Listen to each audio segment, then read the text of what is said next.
Lorsque nous avons élaboré ce règlement, il devait répondre à 3 objectifs. Le premier était de réduire les coûts, le second était de garder la technologie hybride, car Le Mans reste un laboratoire d'essai des nouvelles technologies.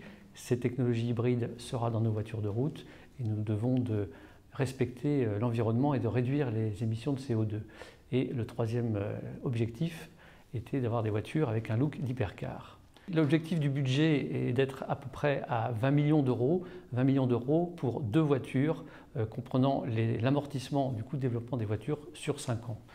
Alors comment arriver à ce budget? Eh bien d'une part en utilisant un seul système hybride, un système beaucoup plus simple que ceux que nous utilisons aujourd'hui dans les LMP1, un système sur les roues avant, répondant à un cahier des charges très strict d'une puissance d'environ 200 kW.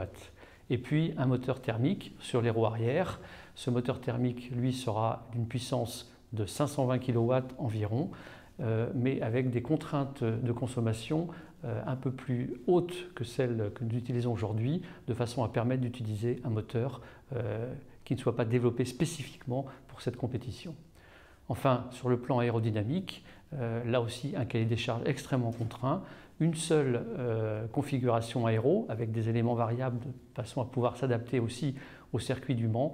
Le but étant d'éviter effectivement tout développement qui sont évidemment une source de dépenses non négligeables.